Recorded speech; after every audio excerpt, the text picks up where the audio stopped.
How impressed were you with KD last night?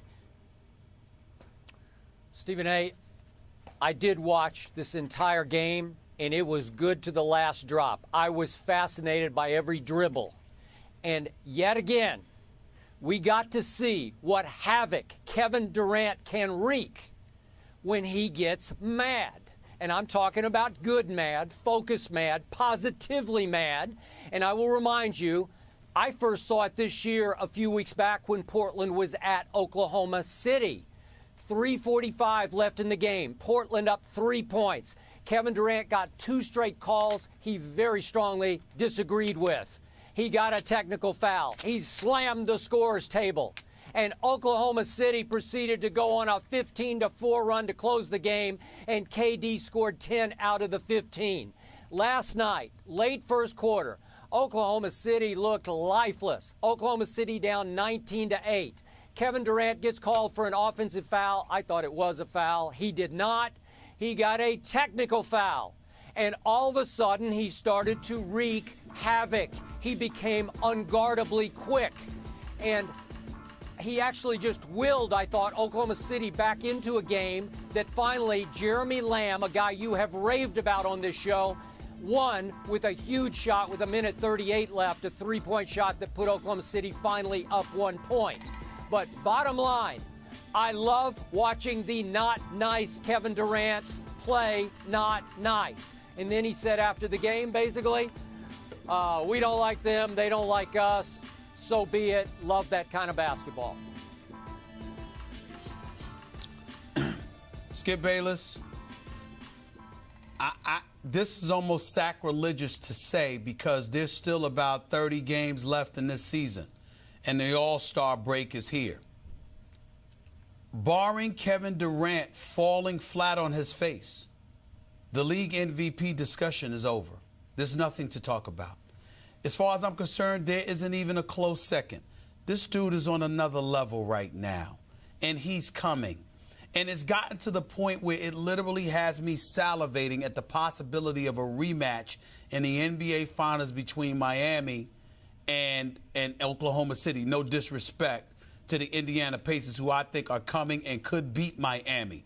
But forgive me if from a social perspective, I have no desire to be in both Oklahoma City and Indianapolis. One or the other, not both. I'm sorry. I don't want to deal with that. I don't deserve that. I'm sorry. But I will say this to you. When I look at Kevin Durant, Skip, I've got his play-by-play. I got his game-by-game stats right in front of me, Skip. Over the last 14 games, he has shot better than 52% from the field 12 times. 12 out of the last 14 games, this dude has shot better than 52% from the field, averaging over 30. We know about the 11-game streak where he put up plus 30. We know about the 4 times he's put up plus 40. We know about the fact that he can pull up from 30.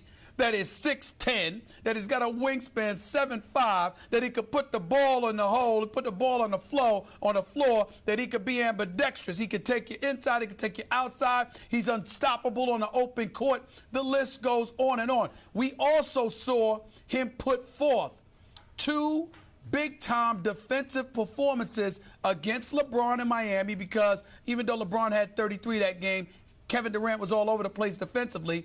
And then he shut down Melo the other day, holding one of the game's most prolific scorers to 15 points. So what we're seeing in the absence of Russell Westbrook is not only Kevin Durant taking control, but helping Oklahoma City win games, not to mention elevating his profile, his level of aggression, and the fact that really it's gotten to the point where, look, man, what can you do to stop him? What can you do? And I told you about Jeremy Lamb, too. And I love Reggie Jackson as well. I'm telling you right now, man, Oklahoma City is special. They are special right now. And Sam Presti and that organization is looking very, very good right now, because as much as we all love James Harden, to lose him, it enabled you to re-sign Ibaka, not to mention have Jeremy Lamb and the Reggie Jacksons of the world really showcasing themselves. And they are showing up. This is some impressive stuff, but It all starts with Kevin Durant. As far as I'm concerned, there's nothing to talk about. I've already decided that this man is my MVP. To me, there's really nothing to talk about. Really isn't. I'm going to point out, just for perspective and a little balance here, while Stephen A. has already awarded the MVP before the All-Star break. He has. Last Friday night, I happened to watch this game, Oklahoma City at Orlando. I started watching it. I couldn't stop because all of a sudden Orlando came from 13 down to win at the buzzer. I just throw that out against Oklahoma City. I don't disagree. They are the best in the West right now. But Kevin has been on this tear really for only about 1 month. And that guy, what's his name, that guy in Miami? LeBron. LeBron? It's LeBron. LeBron. I'm Yes. sorry, I forgot his Yes, name. LeBron James. Yes. Last night, I watched the second half last night at Phoenix, and I thought that LeBron guy was really, really good without Dwayne Wade last night. I'm not going to declare this race over just yet.